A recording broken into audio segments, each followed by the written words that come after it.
welcome to another episode of that Grief Relief podcast. I'm Katie Overy and I'm grinning ear to ear already because my guest this week is a really good friend of mine, a former colleague. You will know him as A2L. I know him former work husband. I know him as that annoying guy from Virgin Radio. Athul, how are you? Really, really good. Chilling, working from home this week. So, pretending to work while I've got a video game on pause right now. Don't tell anyone. Don't tell Virgin Radio Oman, for goodness sake. It's okay. We don't have internet yet, so it's fine. No, I'm kidding. We do. Did you see my face? I was like, what? Just there. Right. So we used to work together. You've been at Virgin Radio for a long time. What now? 11 years? 12 years now. 12th year. 12 years now. That is just crazy. And when I started, excuse me. And when I started on Dubai 92, you were in the next studio in Virgin Radio. Right. And weekends were never the same, were they? Oh, man. It was like, I was so sad after you left because I would just open the Dubai 92 studio doors. And you know what song goes in my head? Like, all by myself. I was like, no, she's gone. And she's left me. I'm incomplete. So is that why that's why you're here on the podcast? Because you're grieving me leaving Dubai 92? Exactly. Grief relief. Yeah, you are my grief. Well, yeah, that's true. Yeah, so we had some really, really good times. We had a lot of pizza. We had a lot of Why were we doing burpees in the studio once? We did burpees in the studio? Yeah. I don't remember doing burpees. I never done burpees in my life. I've probably done 4. That's a lie because you have lost a lot of weight and you're in really good shape. So don't give me any of that. Well, up until last year, but now I'm like, yeah. Things have changed.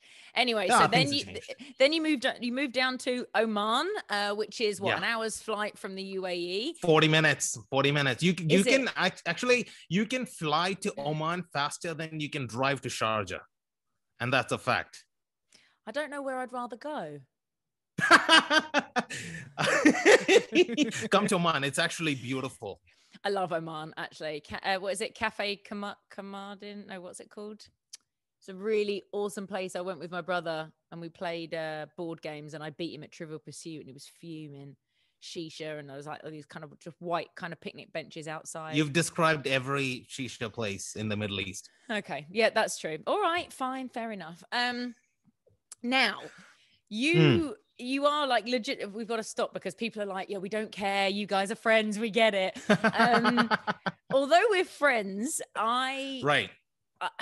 you posted the other day that it had been 4 years since your father passed away. And whilst in the back of my mind, I'm sure we'd spoken about it for the obvious reasons that you know about my situation. And I'm sure I would have, I don't know, but and I don't know, maybe death is just like really in my mind at the moment, but that's pleasant. Yeah. Well, I couldn't remember us ever. I certainly know for sure that we've never spoken in detail about it. I don't think we spoke at all because it happened only a few months before I moved to Muscat. And I kind of kept it like away from social media because I didn't know how to deal with it outside of like by myself. Yeah. And I wasn't gonna I'm not the kind of person that would be like, if I'm going through something in my personal life, I'm not gonna put it on the internet and be like, oh my God, I need sympathy. No, like I'm a fixer, I like to fix things. And I wanted to like try and get through this by myself. To a point I did, but then it also got to a point where I'm like, okay, I need some help. And then I went and got help, and I'm still in the process, by the way. It's been 4 years, yes, but I'm still coming to terms with that, which I'm making progress. But I'm also, but it's not just the loss of my dad; it's what followed after. Oh, really? Because I lost my relationship with my mom and my brother in the following months. Oh, because long story, very short, I learned that my mom, she would care as long as I was giving her money. Okay. And my brother was the exact same. The exact same. Like most people in my family, as it turns out, were exactly the same. Like as long as you're financially helping them out, they're fine. They're like, oh, you're so nice. Oh, come here. But the second that, that gravy train stops coming to the station, they were like, oh, all right, fine. All right. So hang on. Right. Oh my goodness. Right. I'm going to use a phrase that most people don't like, but there's a lot to unpack here already. Let's go back to your dad. First of all, right. How was your relationship with your dad? It was one of those weird things. Like I knew that he really loved me, but he was really weird at showing it. So he's never shown it. But I knew for a fact that like he looked up to me like he's my successor, sort of a thing. Okay. You know what I mean? But he was raised by his dad in a really strict environment. So he didn't know how else to be a dad. But he didn't touch me. He didn't hit me or anything like that. Nothing like that. But it wasn't like, oh, we're going to go play catch in the park. You know what I mean? So yeah. I don't know. I just think that's what white people do. Okay. And it's so interesting you said about white people, because obviously I know where you're from and I know your heritage and I know your story, but for the listeners, just talk us through that, because that might explain a little bit more of this kind of relationship. The relationship between me and my dad? No, where you're born, where you're from, where your parents are from, like that whole culture. Because I think that's really important. Especially as you've picked it up, especially as you've commented already about me being white. Okay, so according to ancestry.com, I'm actually 50% Indian, 50% Indian, and 50% also Indian. So there's nowhere else. It's a pure breed Indian. So from Kerala, I was born there. I grew up in Dubai. God's own country. God's own country, exactly. And I moved to Dubai when I was, I think, around 10 or 11. Okay. Excuse me. I lived there ever since. We moved together. We were a close family, and me being the older son was the responsible one. I wasn't. No, I wasn't, like, up until I got a job and then money started coming in. And then I was like, okay, dad retired. And then I had to take over the responsibilities anyway. But yeah, wait, that's a big cultural thing, because you've said that very matter of factly from an Indian family perspective. That doesn't happen it certainly doesn't happen as far as I understand. I still don't know why it's the thing in our culture, because let me tell you that this is going to blow your mind, right? After I moved to Muscat, my mom and my brother still expected me to continue paying the rent in our UAE apartment along with my Muscat. So they literally were like, so when are you sending the checks? I'm like, well, what checks? What are you talking about? No. Oh, for the rent. I'm like, let me break it to you real quick. No. And is that the norm, or is that just your family, or is it just expected that now that your father's not around? It's expected. It's expected. Yeah, like it is unfairly expected of kids to, like, I have no problems in giving them a bit of money every month. That doesn't break me or anything, like I know how to manage money. I'm 35 years old. I've kind of figured that out now. I have no problems with that. But yeah, your family or not, there's a way to go about it. If you're gonna demand and tell me that, it's my like obligation by birth to do it, that's not gonna fly with me. Yeah. Like there's a way to go about it, because see, I'm not married or anything. Say if I did fall into the Indian customary thing and get married at 27 and have a couple of kids by now, that changes everything. No, I have my priorities. Now I've got my family and my kids to feed and make sure they have a roof over their head, and then not have the rest of the family basically just run after me like you're the tax collector. It's okay. It's fascinating. So that's what's happened since your father died, right? Yeah. But okay, so sorry, it's my fault. I'm jumping about here a lot. So you had a pretty standard relationship in terms of what you understand, and relationship and upbringing with your dad and your mom and your brother. My mom and I were really close. Yeah. Oh, fine. Okay. Interesting. Yep. And then how did your dad pass away? Cancer. And it was a very aggressive one. It's one of those things where, you know how you say, right? Oh, you always remember where you were when 9/11 happened, sort of thing. Like I remember exactly where I was when I got the phone call from my mom saying that, dad finished dinner, he was washing up, and then he coughed a little bit and a bit of blood came out. I remember exactly where I was. And then we took him to the hospital nearby, next to our apartment. And this is gonna sound really weird, but the second I saw the doctor, before I saw the doctor, I read the report, and it said he had some scoliosis of the liver or something like that. That usually happens in alcoholics. And my dad has not touched alcohol all his life. So they were like, oh yeah, it's caused by alcohol. And I'm like, my dad's never touched alcohol. What are you talking about? Then I saw the doctor. As soon as I saw the doctor, I was like, yeah, we're not doing this here. I honestly thought, and no offense to any profession, anybody, I thought he was the T-boy. Okay. He was wearing like this button shirt with like stains all over. He was wearing some kind of like a pair of pants with whatever, and his feet look like he hasn't been washed in like a year. And he's wearing like these flip-flops, and then he just rocks up with a piece of paper and be like, yeah, this is it. And I'm like, yo, you look like you need a doctor. Yeah. Like, well, a second, you think about it. When you think of a doctor, right? What's the image that comes to your mind? Yeah, someone with wearing a coat and clean cut coat with a like the stethoscope thingy and all of that. Like someone who is like who looks like a doctor. And I'm looking at this guy like, yo, no, we're not doing this. So we sent him back to India. The whole like mom and dad went back to India. I was gonna say your dad or the doctor. No, send him back. Mom and dad went back to India. We found out it's cancer. It's a very aggressive one. And then in 6 months, he was gone. Wow. Just like that. From someone who's been doing yoga for like 40 years.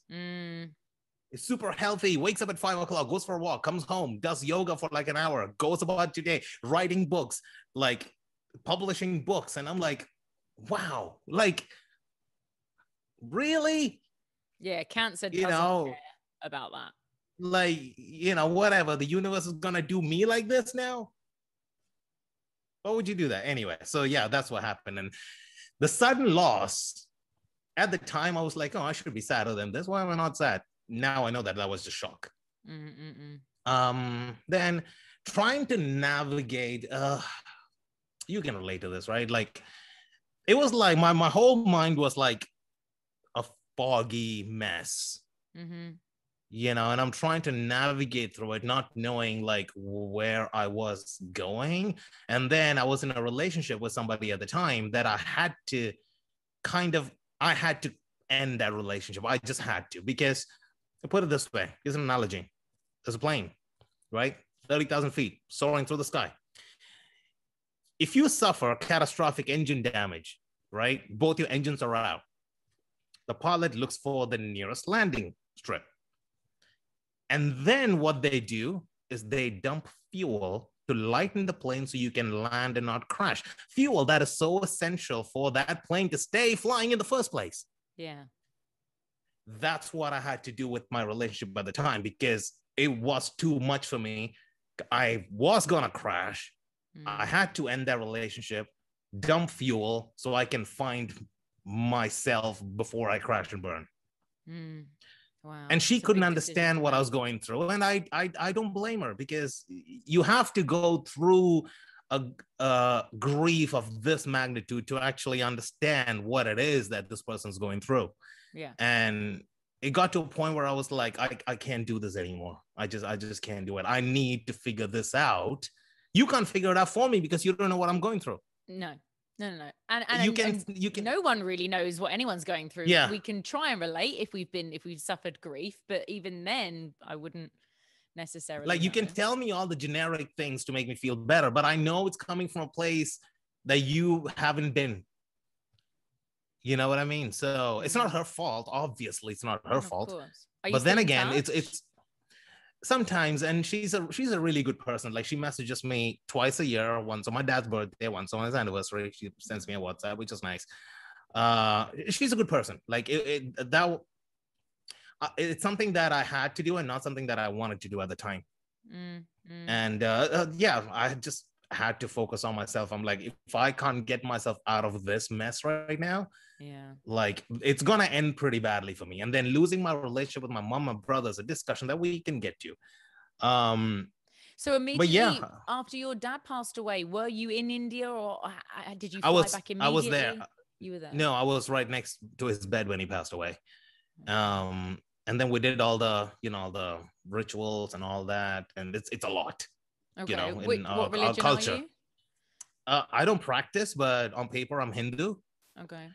But there was a lot of things that I didn't even know I had to do. I was like, wow, like, cremate him. And then this is a little creepy, but I had to actually do this. Go back to the site the next day, collect his bones, put it in an earthen pot, right? And then do prayers with that, and then walk into the ocean where it was really windy and stormy, and it was like thunderstorm happening at this moment. And there were like 3 of my uncles holding me, and I had to go about that deep into the ocean, like into the sea, and smash this onto the floor. Like, literally just go in and smash it onto the floor, let the ocean have it, and then come back. I didn't even know any of these things. And I was like, well, okay, we're doing this then. And is that because you're the oldest male in the family? I had to do it because, yeah. Wow, okay. It's really weird when you're holding your dad's bones. And the priest or whoever, right? This dude was like, no, you have to take it. I was like, hey man, do you mind like taking it for me? Like, I really don't want to touch that because that's my dad. You know what I'm saying? And he's like, no, you have to do it. I was like, help a brother out, dude. You've done this before. I haven't. And he's like, no. You have to feel. I was like, I'm really feeling it, bro. No way. Help. Yeah. Help me. Oh my God. That much. It was freaky. I'm not surprised. It's my dad's bones. That fucked me up too. And I thought you were pretty bad before your dad passed away. And then what happened? And then I'm looking at my, like, I'll never do that to you again. If you're listening to this on the podcast right now, I implore you to please watch it on YouTube, because watching Athul's reenactment of that has made my day, and I snorted a little bit. So, every cloud. Man, it was crazy. So after that, ritual, I guess is the correct word. And then is there this huge kind of mourning process, or is it, okay, you're done, that's it? Nah, man. Like, us Indians, we make a big deal out of everything. I get home. It's not like the mourning process. There's like the 40-day period, and then we do another thing where we just call all our relatives. It's just an excuse for everyone to get free food. So they just come and they just eat, and then we talk about shit, and then they go. I'm like, well, that was pointless. I mean, that's kind of what happens in most things, right? I mean, we have a you have a big knees my up. thing is, right? It's just another thing to remind everybody. I mean, we can always celebrate his life, right? Yeah. But why have this reminder in 40 days that, hey, this dude that you love so much died? Yeah. Like, why have that? Why? Just, you celebrate this person for the rest of your life, as opposed to having a reminder that, hey, 40 days ago, you had the worst day of your life. That is true. I think I'd never thought about that. Yeah, I'm just being rational and logical, like why have this day where you're reminded, or your society wants you to remember the worst day of your life. Okay, so 40 go on, carry on. I'm thinking, like, imagine a parent who's lost a child. That's the worst thing you can have. That's the worst thing that any person can go through, is losing a child. You should never lose a child, right? And 40 days later, oh, guess what? Remember your kid, the one that died 40 days? Dude, shut up. Stop it. You know, you've done the rituals. Now celebrate all the good moments you've had with this person for the rest of your life, as opposed to having another freaking anniversaries. That's what they're for. Yeah. Who put this 40-day rule? I mean, you tell me. It's weird. It's your culture. I don't know. I don't know. Somebody was like, okay, we are going to make one more rule. A little bit of 40 days. Okay. Take it and go. I'm like, take it and go. I'm like, bro, shut up your face. Oh, okay. So the 40 days thing. Now, what I'm interested to know from your perspective then is 40 days is, it can be a long time. It can also feel like a very short time. How was then your relationship with your mum and your brother within those 40 days? Like, how did you feel then much. Being really? We're all really pretty sad. And at the time I came back to Dubai as quickly as I could, because everybody in my family was a constant reminder. They were like a walking reminder, you know, of, like, they look at me and they go like, huh, what are you going through? I was like, dude, shut up. Like, just stop it. So I had to get out of that environment. The best thing I could have done for myself at the time was just come back to Dubai and get on with my work. And because that's what I thought I needed to do at the time, because I hadn't gone through anything like this before. So I was like, okay, fine. You know what I'm going to do? I'm going to keep myself busy so I can focus on anything else other than the sadness around me. And how did that work out for you? Worked out fairly well till my mom and brother decided to absolutely, like, you know, throw a spanner in the works. But then, you know, I made a very conscious decision a couple of years ago to cut them both out of my life completely. And that was the right decision to make. Wow. Okay. And my therapist agrees with that as well. She knows the whole story. Wow. Okay. So what came first? The therapist came before this decision? No, the therapist came way after this decision. Oh, really? Okay. So talk us through then how this relationship broke down, why you felt it broke down, and then why you felt that was the best and only decision that you could make. Okay. Growing up in an Indian family, right? Like I said to you, as the older son, you're supposed to take responsibilities, mainly the financial responsibilities. So for about 8 years, right, I got into Virgin Ready Dubai at the age of 22 up until 30, and I moved here just before I turned 31. No, just after I turned 31. So when I started getting, you know, more gigs and a bit of more money started to come in, right? I took over like the apartment that I was paying the rent. And then, you know, I needed a car because I was living in Sharjah and working in Dubai. So I bought a beat up Ford Focus for myself. And then my brother was going to buy a car. My younger brother, he's 5 years younger than me. But his salary wasn't high enough to get a loan. So I, you know, helped him get the car basically. So, and then my mom wanted to get a brand new car. And I was like, why do you want to get a brand new car? Like, oh, and my brother was like, no, we can't let our mom drive an old car, used car. Fine. All right. Go get a car. That's okay. Her salary wasn't high enough to get a loan. Guess who had to help that? Me. Anyway. So there was. And can I point out, it's not like you are absolutely bawling and rolling. Oh, no. Paycheck to paycheck is what it was. Yeah. It was, I mean, I had a bit of money saved up, not a lot, but like I would take my DJing money, and I put that into savings and not touch it. Yeah.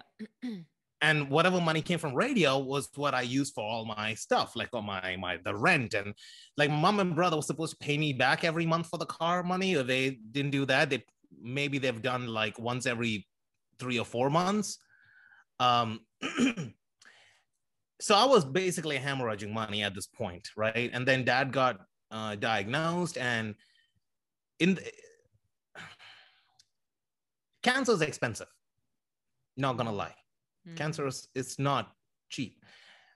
6 months before dad got diagnosed, right? The old company that I work for, what do you call that? Shifting things around or whatever. And I lost about 12,000 dirhams a month from my salary. Okay. That's a substantial amount of money to lose. Yeah. So I picked up more DJ gigs, try to offset that. That didn't work. I mean, it worked for a bit, but it wasn't anywhere close to that. So I was digging into my savings just so we can have an apartment going and everything else is paid for, like the utilities and internet and all that. So I was eating away into my savings. I was like, you know what? It's going to be fine. It's going to be okay. And then dad got diagnosed with cancer. Obviously, I, bought the flight ticket back home and all of this happened, this and that. And there was one point in time, I remember this so well, December of 2016, when I was waiting for a check to clear from this company for whom I was DJing, right? This place. And it wasn't getting cleared. Rent just went from my account. And then I was like, okay, fine, rent is gone. So the next 3 months, I don't have to worry about this. Okay, it's fine, it's good. And for some reason, I opened my bank app and I checked my balance. And you're not going to believe this. I had 9 fills in my bank account. Which, 0. If you're not used to it, that's not even cents, is it? No, 0.09 dirhams was in my bank. And I was like, okay. So I called the company. I was like, hey, I need this check. I need this check for like a week and a half, maybe about a little over 2 weeks. I didn't get this check. I had 70 dirhams in my pocket. I had half a tank of fuel. My best friend Ahmed gave me 500 dirhams to get through that, whatever. I was eating chopped sausages and like burger buns with ketchup and for almost 2 weeks. Obviously my family, they know about this and they're like, don't care. Anyway, so I'm going through a massive stress right now because I have 9 fills to my name. What the hell do I do now? I can't even go to McDonald's. I can't get a Big Mac. For 9 fills, they'd probably be like, okay, this is what a restaurant looks like. Yeah. I was going to say, you can't buy it. And there's also, as far as I understand, there's no overdraft facilities in the UAE. No. So, You're done. It's 0, you're done. Yeah.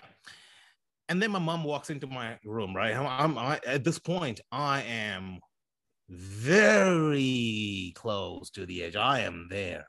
Oh, really? My mom goes and be like, hey, I want you to send 8,000 dirhams. I'm like, I can't right now. Why not? Like, open, put the password, there's my bank. She goes, where did all your money go? What'd you do with all your money? Huh? Is this all you have saved up? You've been working for so long. You're this big radio guy, Virgin Radio. Where's all your money? I had to walk out of my apartment before I killed somebody. I had to just walk out. I had to just put my laptop down carefully, just keep breathing and just walk out of the apartment. I would have done some shit. I just walked out. But okay, obviously I'm laughing and what have you because of all this. Obviously you wouldn't have killed your mother, but I'm not saying I would kill her. But it's quite a serious thing is because I have a very short temper. So and when it gets to that kind of, you almost want to punch a door or scream into a pillow or kick the coffee table over. I've done none of those things. Like I would have done that. I would have done that. Like I was at this point, it was beyond rage. Okay. Again, obviously I wouldn't have hurt anybody, but I would have hurt inanimate objects. Okay. Yourself probably in the process. Yeah. And then after Dad passed, like at this point, I was like, sorry, going back to the rage part.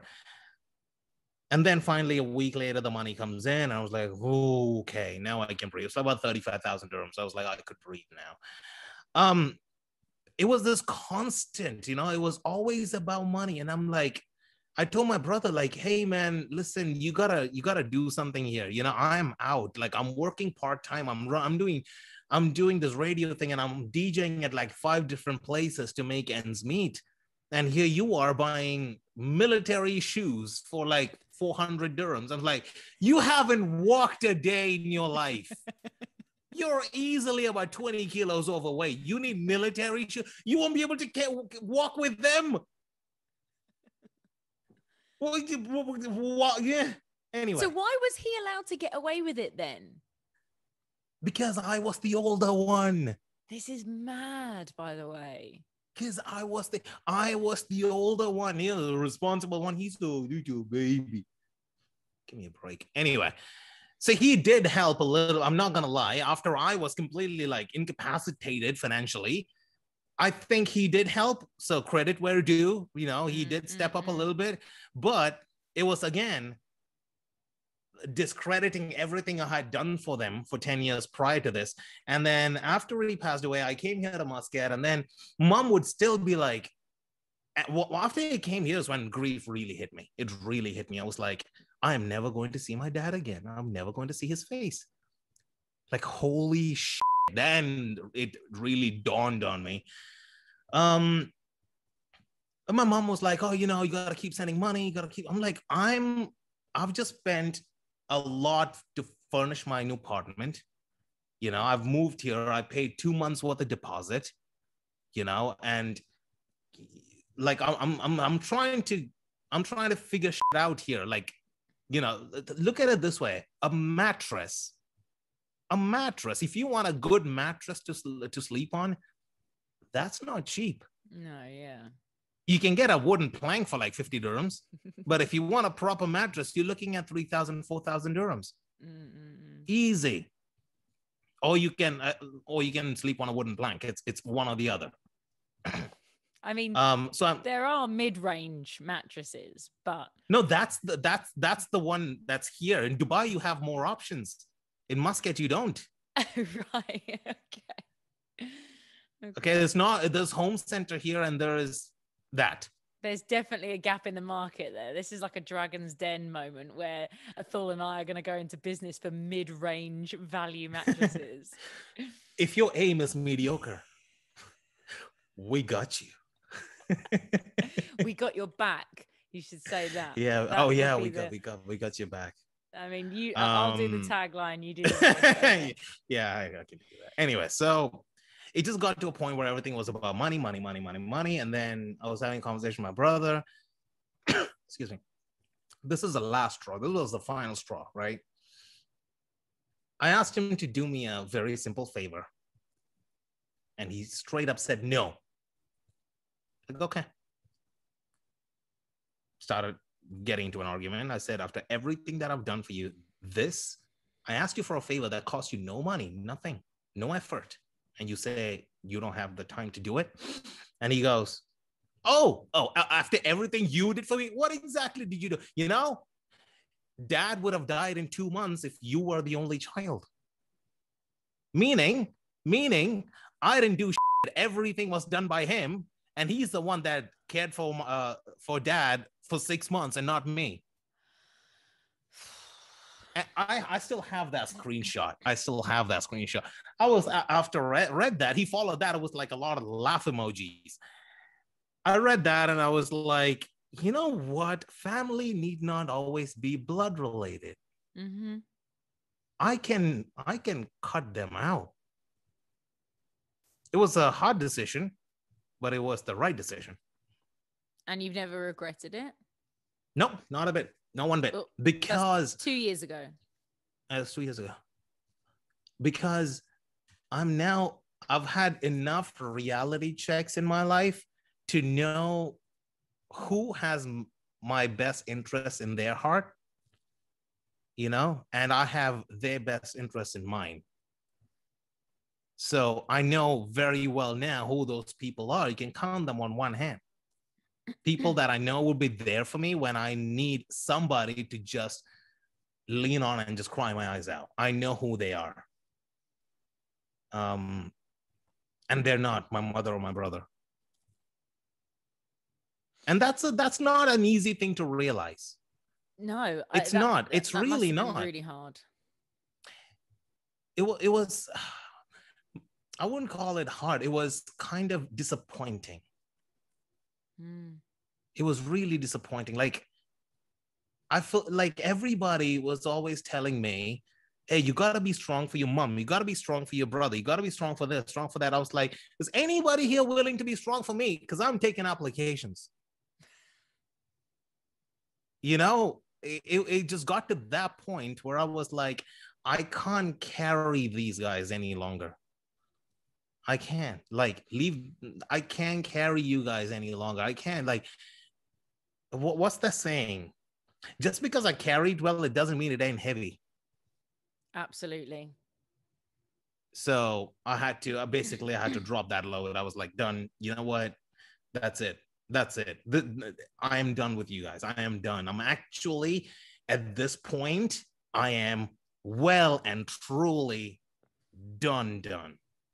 And I had to do it, and I did it. How did you go about that? Like, did you tell them straight off the bat, or did you in effect ghost your family? Like, how did it happen?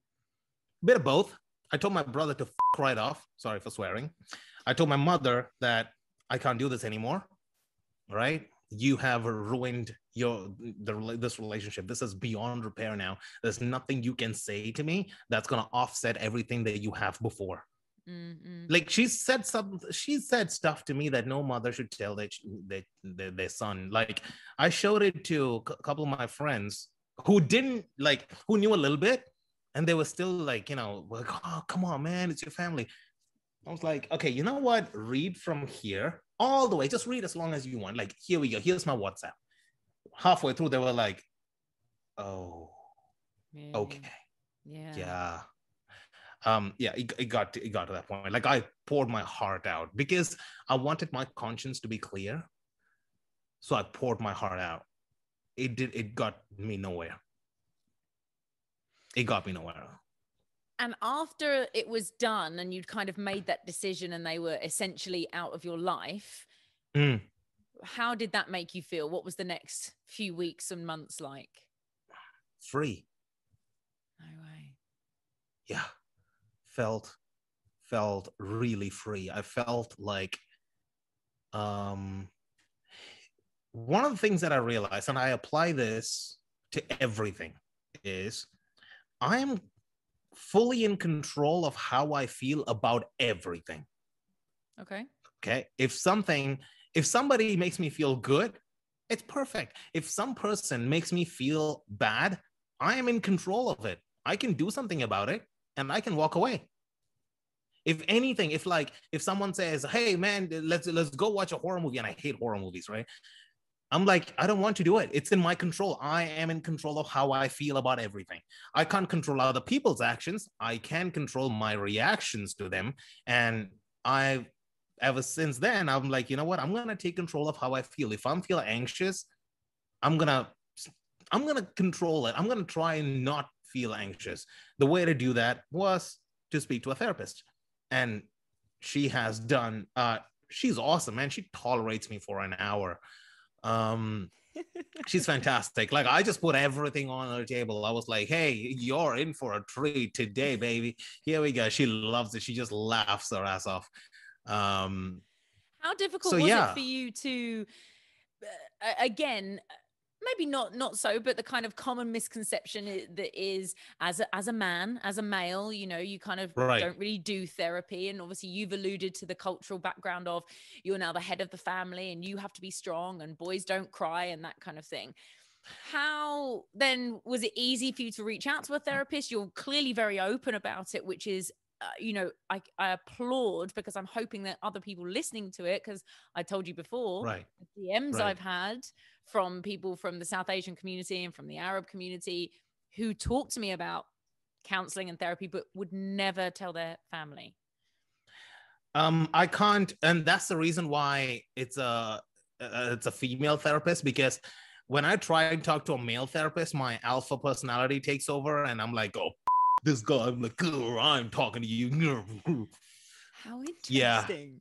Yeah, I have a very strong alpha personality, which only comes out when I feel threatened. I was gonna say, because I've never you know seen me. Yeah, but I've never seen that.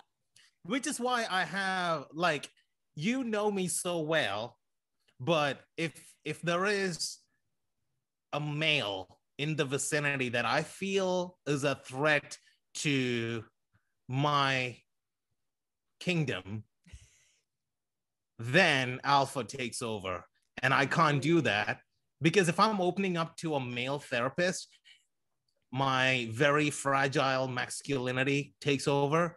And I'm like, I can't do this anymore because I'm fragile and my masculinity is gonna kick in. No. Fine. So with a female therapist, you felt safer. Yeah, with a female therapist, like, I'm not threatened by her. In fact, like, my best materials come out when I'm talking to women. So, and I mean, like, in a funny sense, not like, hey, baby. No, in a funny way. And she just lets me be myself. And I just talk and talk and talk. And then she just gives me really incredible pointers that I can work on myself. And she's like the fourth or fifth therapist that I tried out. And then she's like, okay, she gets me. Oh, interesting. Okay. So can you talk to me about that? Why 4 or 5? Because so many people I know will go to a therapist, don't like the therapist, don't think it's any good. Oh, rubbish, never go again. No. Yeah, that's a rookie mistake. Here's the thing with therapists, okay?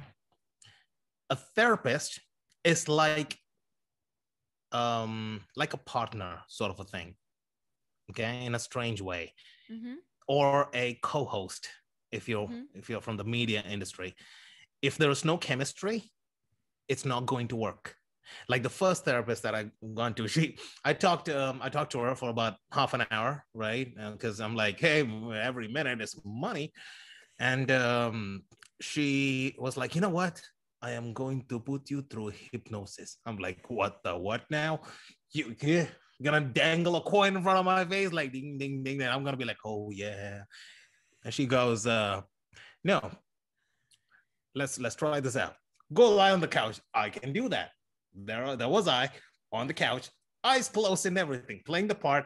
I'm like, you know what? I'm paying a lot of money for this bullshit. I'm gonna play the part. I'm gonna do it genuinely. I'm not gonna mess this up. No, I'm not gonna do anything stupid. Close my eyes, right? And then she's like, oh, imagine this, imagine that, blah blah blah blah blah. And I was like, about a couple of minutes in, and I'm like, she's like, oh, now you're going into this sleep, deep sleep, blah blah. I was like, no, but okay. And then I cheated. I kind of opened my eyes just a little bit to see what this woman is doing. Listen, she was reading out a book. No. I swear to you. She was like, now you are going to be in little bit sleep. And I want... Was she a James Bond I want villain? you to... She was struggling. First of all, she was struggling to read it, right? English wasn't the first language, bless her. But she was struggling to read it. And I'm like, I know this is a one size fits all. You're reading a mental health user manual. Tailor your responses to my needs. Okay. This is the one place I'm allowed to be vulnerable and needy. Yeah. Feed my needs, woman. So James Bond villain out the window. Therapist number 1. Therapist number 2. If the movie was set in Egypt, then yes. Therapist number 2. Your accents then need to I don't know. really it's weird. Everything makes like, hello, I am Igor with a P from Russia. Anyway, Peace Island. So therapist number 2 was she was not a good listener. I'm like, you are paid to listen. That's just sit there, point your face in my direction and nod. That works for me. Therapist number 3 was a dude. That's when I was like, oh no, it was like, yeah, talk to me. It was nice for a bit, like we kind of felt like buddies, but then when we got into the real serious stuff, I just couldn't open up. It just, really? I something inside me just wouldn't let me. Something inside me was like, alpha in the vicinity. How interesting that you recognize that straight away. I think most people do it. I don't know. It's like a tingly spider sense sort of a thing. It's really difficult for me to, unless he's my best friend. Like my best friend, like say if I'm talking to like Overy, for example, I met him in Muscat. He was my neighbor, and we talk on Zoom to this day. Like he's in the UK now. With him it's okay because he's my best friend and he knows me probably better than anybody else in the world, so I can be vulnerable to like one person who's a male, but if I have to really talk about my feelings and all that, I can't do that with another dude. Again, I completely understand it's fragile masculinity. I acknowledge it. I'm not denying it, but I'm gonna work with it. Yeah, it's not causing anybody grief. It's not hurting anybody's feelings. Yeah. It's like deep down, and this is a bit of a tangent, but just bear with me on this. We're all the same deep down. Okay? You are you, I am me. We don't change deep down. The one perception people have is that power changes people. Power does not change people. It just makes you more of who you are. There is nothing in life that makes you change at your core. If you're a selfish person, but say if you're a bad person, right? If you're like an whatever evil person, suddenly if you give them power, they're not gonna be good. They're gonna use that power to do bad things. If someone genuinely is a good person, you give them power, they're gonna do something good to make sure people remember them. Like, oh yeah, I was a good dude. You know what I mean? So for me, it's like, I don't want to change who I am as a person. This is me. And I'm a sales rep and I'm selling me as the product. And I'm not going to change it. I'm going to just rock this. So I learned to work with my faults and my good qualities and all of that, because that just makes me who I am. And that's for everybody. You just have to make sure whatever you do doesn't hurt somebody else in the process. If you do that, I think you get through life pretty fine. Yeah. And you saying about you're aware that to some people, you not wanting to speak to a male therapist is crazy. But then we've also got to remember that there are genuinely, and I can name probably on two hands men in this country and back in the UK, where I'm from originally, men who wouldn't be seen dead discussing their feelings with their mates, with a female, with a therapist, with a male, with absolutely nothing. They're just like, no, you just suck it up. You just get on with it. It's going to have a pressure cooker effect. If you don't let out steam every now and then, it's going to go kaboom in a bit.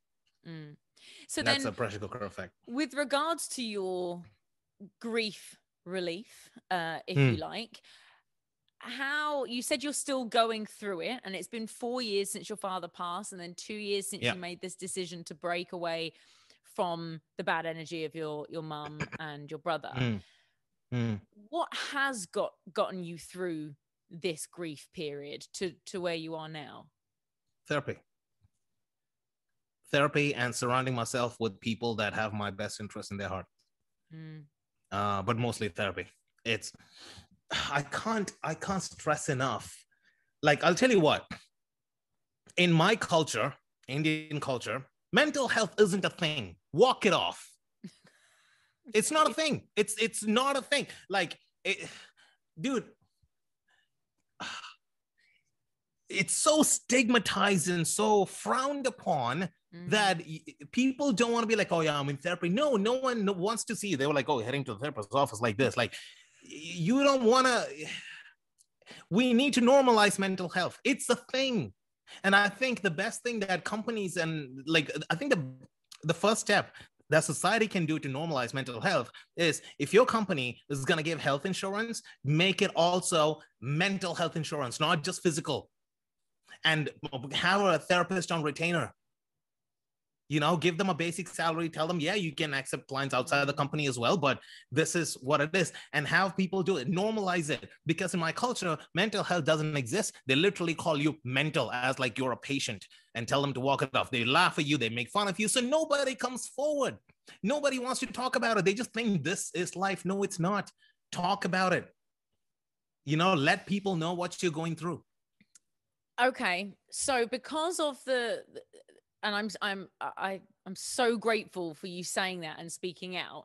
So you are a radio presenter, and this is my platform to you. If there is someone listening right now from your culture or similar that is absolutely no way, could never go through therapy, could never ask for help, could never show my weaknesses, what are you going to say to them? It's gonna really get to a point. You're gonna get to a breaking point.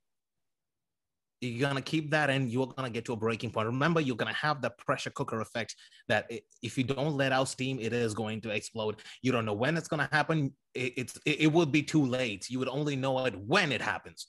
Okay, so it could be something simple, and I genuinely believe every human being should be in therapy. It doesn't matter if you're going through anything or not. Just talk. It just makes you feel better. You walk out of that building 10 kilos lighter. Just talk to them. Find somebody that gets you, that understands you, and just talk to somebody, because that is the best step that you can do to help yourself. That you can read your self-help books, and you can go meditate. You can do your fancy swing yogas and all of that. Fine. But you need that verbal release. You need to talk to somebody, because as human beings, we can express with like gestures, and you can do all of that. But guess what? Animals do the same thing. But what they can't do is talk. And we have that ability to do it. And it's our best form of communication is talk. And just go find a therapist, talk to that person. That doesn't help, find somebody else. Usually, good therapists would have your first session on the house. Okay. They usually give you your first trial session, and then they take it from there if you like, because a good therapist understands that there has to be a chemistry, because they can't justify to their own consciousness that I've just taken money from this person and it's not going to work out, and that it's bad. But a good therapist would usually give you their first half an hour or whatever to see if there's the connection. Do not let people tell you how to feel about anything. You're in control of how you feel. Easy as that. And I learned this the hardest possible way. You only get hurt if you let people hurt you. Just way. And there was a saying in Game of Thrones, right? And I swear by this. I know it's a pop culture reference, but I swear by this. And you know how much I love Game of Thrones. Listen, wear your weakness as an armor. No one can use it against you. Easy as that. Wear your weakness as the armor. Who said that? Tyrion Lannister. Oh, I know him. He's the short dude. Wow. Oh, he is, right? What's his name? Yeah. Because he was in that really good Peter film. Dinklage. Peter Dinklage. He's amazing. He's one of your people too. By that he means Brit, by the way. He's one of yours. He's yeah. Is it his brother? Who plays his brother? And he came into the studio. Oh yeah, that was him. The Kingslayer. Nikolai Coster-Waldau. Oh yeah, Jamie Lannister. Jamie Lannister. And everyone was going crazy in the studios, and I'm literally he walked in and ovaries exploded. Not you, but go on. Actually, Christopher Lloyd came in the same day. Now that I remember that. Doc Brown from Back to the Future. That was awesome. That's pretty awesome. Athul, thank you. I really, really appreciate you being just so open and honest, and I don't want to.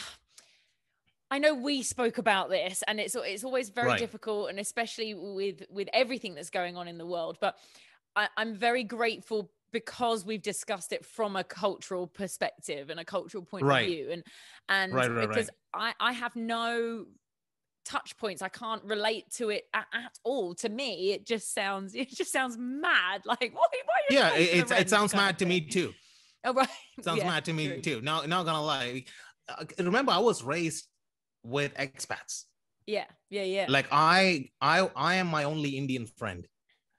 You know, so I see these cultures, and I'm like, I take the good from every culture. You know, like I look at Arab culture, and I'm like, you know what? I like hummus, and I'm taking it. So stuff like that. So one of the reasons I was excited to the Arab culture than hummus. There's also bread. There's fattoush. There's falafels, shisha. Mainly food based. Oh, the other thing, one of the main, and this is on a serious note, one of the reasons I was excited to talk to you about this is, again, it's my way of, like giving back. And I'm saying giving back as into people in general. Like, everybody's going through some shit, and that's a fact, and if you think you don't want to talk to anybody about it, don't talk to anybody about it. And I'm talking about your friends. Don't let anybody know, because there's always that client confidentiality when it comes to a therapist. Nobody is going to know unless you tell them. So again, goes back to control. It's in your control.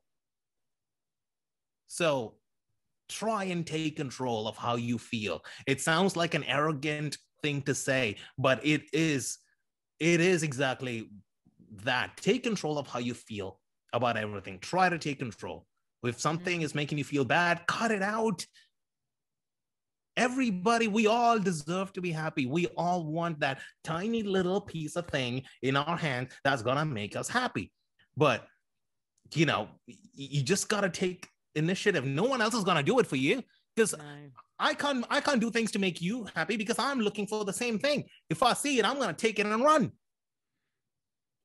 Do you know what I mean? So everybody's looking for the same thing. Everybody's looking for happiness. It's like trying to catch a freaking Pokemon. Get there first. Gotta catch them all. Yeah, gotta catch them all. And I don't even really know what I'm talking about. I know one Pokemon. Pikachu, of course. Obs. Yeah. Oh, hang on. There's the other one. He's like a dragon thing. I don't know them. I only know Pikachu. That's really, you're geeky. Yeah, but Pokemons and anime are the two things that I couldn't get into when it comes to stuff like this. I'm old school. I'm a good old Jetsons, Flintstones, Tom and Jerry kind of guy when it comes to stuff like that. And of course, Marvel and, video games. But I couldn't get into anime. I could make a racist joke there, but I'm not going to. No, please don't. Please don't. We don't want to go there. No, we don't want to go there. Anyway, but it's been really awesome talking to you about it, and I'm more than happy. If anyone wants to reach out, I can obviously give the contact to my therapist. If anybody contacts you for it, you just let me know, and I can obviously help out. And you gotta get through this with somebody. It's really hard to navigate the space by yourself. It's really hard to do it. Yeah, and it's so important to understand that you're not on your own. You're not. Yeah, you might not think that. And of course, it's not like we've said. So we've both lost our fathers. Doesn't mean that we're going to grieve in the same way. We both lost our fathers to cancer. Doesn't mean we're going to grieve in the same way. But to know that you're not on your own. And as Athul just said, actually, I say it at the end of every podcast anyway. I'm not an expert. Athul's not an expert. But reach out. You've got, you can DM me. I'll be tagging Athul in anyway. We can definitely point you in the right direction. And also as well, like, we don't mind listening. We're quite good listeners, aren't we, Athul? Yeah. Because we talk all the time. It'll be a nice change. You just message us. Athul, before I let you go, I always ask all my guests for either a podcast recommendation or an Instagram account that you love. Okay. I can give you a podcast recommendation, which is very funny. Okay. And it's one of those things that you have to kind of explain before. It's like a friend that you have to explain before you introduce. Okay. Oh, I think that is the worst. I think I'm that friend. No, you're not. I know people like that, and you are so far away. Like, you're fun and you're funny. You are both of those things. And if I'm introducing somebody like you to somebody, I'm like, hi, this is Katie. She's a little, loose in the wrong places, but you like her eventually. You're an acquired taste. That's perfect. But can I just say, if you're listening again and didn't see what he did, when he said loose in the wrong places, he pointed to the temple on his skull. Athul, will you stop? Right, okay, an acquired taste I will get, and I am an acquired taste. Fine. Here's a podcast that I think everybody's gonna die laughing. It's called My Dad Wrote a Porno. Oh, it's so good. It is amazing. Like, I listen to that when I'm like feeling like shit, and it just, oh my God, it's genius. Also, I want to marry Alice Levine, so I know she's got a partner maybe, but I definitely want to marry her. But I think we're gonna like grow old together just fine, and we can do many things together, like eat together, sleep together, and like talk together, and like do other things together, like walk in a park together, hold hands, and like walk along the side of the river and listen to the birds, and listen to my Mother Nature, and we can just grow old together. Me and Alice, Athul and Alice, it just works. Anyway, Alice is nice. My Dad Wrote a Porno. Is what you gotta watch. It's so good. If you've never heard of it, I'll put the links in the bios and the things. And it's basically James or Jamie? Jamie and James and Alice. Yeah, but whose dad is it? Whose dad wrote it? Jamie's dad. Oh, Jamie's. So basically, Jamie's dad. I can't remember. James or Jamie, one of their dads self-published erotic novels, and they read a chapter each episode. That Rocky Flintstone.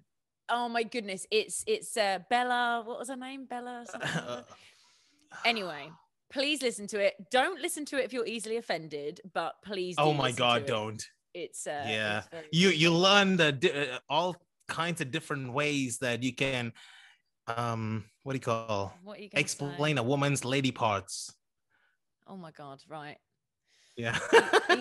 I'm gonna stop now. Athul, I don't edit my podcasts, and you are giving me so much work. You're so annoying. My God. Okay, anyway.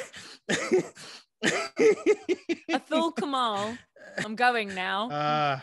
Okay. See, this is what I miss. This is what we used to do in ARN together.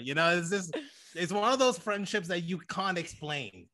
No, and you can't. And it's weird because even the last time you were over in Dubai, I didn't even see you. But it's like I didn't see anybody. No, I know. Because it was COVID season. I was there for a month, like a hermit. I was using up my leave days. It was a bit crazy, but it is one of those undefined loves between us where it's like a meme, a reply on WhatsApp, it'll be an Instagram story, and there's a lot of love there. We have there's a lot of love there. We have a lot of love. So absolutely. Thank you, Athul. I love you so much. And, I love you more. Make sure you listen to Athul on Virgin Radio Oman 4 till free app on Apple and Android, 4 to 8 p.m. every day, weekdays, which is Sunday to Thursday over here. Sunday to Thursday. Yeah, it's a little different here.